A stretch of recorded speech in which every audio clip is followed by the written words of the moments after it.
Hello again, drill seekers. This is Coach Mad Cat, resuming our conversation on the topic of three-dimensional stretching. And we're going to focus on the Achilles tendon today. And that brings me to understanding why that's so important to us in our glide sports. When it comes to the equipment that we're wearing, our boots are intended to carry us at higher speeds, which is why they're so much stiffer than they used to be in the days of old. So some of my friends enjoy in their hockey skates not lacing up all the way. The whole idea of the tongue of the boot is to keep you from going too far so you don't stress the Achilles. That's also the same reason that we have heel height or ramp angle in any athletic shoe, etc., is to help keep that Achilles tendon from getting pulled. If you don't lace the skates up all the way, you can see that that lower leg goes out to an unnatural angle.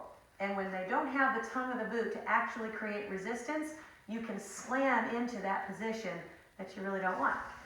So it's important to make sure that when you're talking about your own flexibility, however tight you actually make the tongue of the boot, you want to make sure that when you bend into it, you still are not at the limit of what your Achilles can really do. That way, no matter how quickly you get slammed into that position, you're not going past your physical limit. So, side note, the swimmer obviously has the least amount of protection when it comes to that Achilles tendon. So you can imagine if you overstretch one way or the other, how easy it would be to hurt that when you don't have a protective boot. So let's discuss the quality of how we're going to stretch in any stretch we do. If you lace your fingers, like you're taking a nice good morning stretch, you would do that stretch so it feels good, not so it feels bad. You would not do this and try to break your fingers any more than you would hold it for 5 minutes straight. So when you're stretching any set of muscles, ligaments, or tendons throughout your body, let's try to stretch them in the same way. If you're saying, ow, you're doing something wrong according to three-dimensional stretching. So when we go to stretch our Achilles tendon, remember that this is the farthest away from the heart. It is the hardest part of the body to get physically warmed up, enough blood flow to accept a stretch. So you want to make sure you're very well warmed up before you get into this. A light stretching version would be just going to your physical limit and not pushing. At the end of a workout, you can go for more.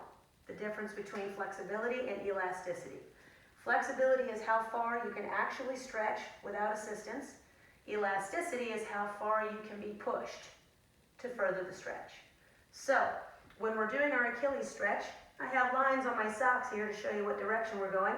I want my knees to go over those lines, and I drew those lines over the center toe. So my second toe, sorry.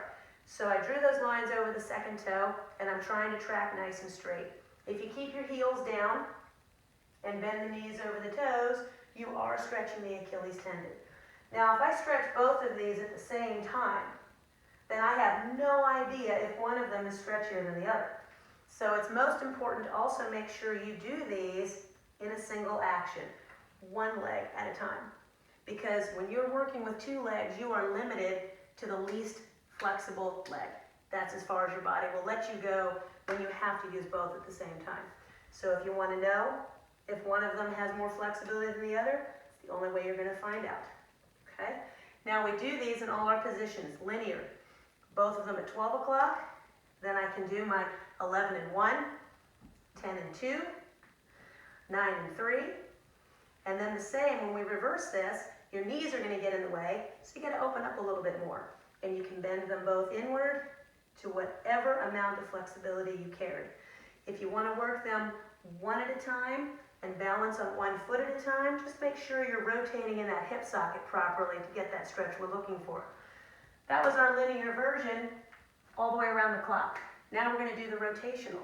This is where you keep your foot planted.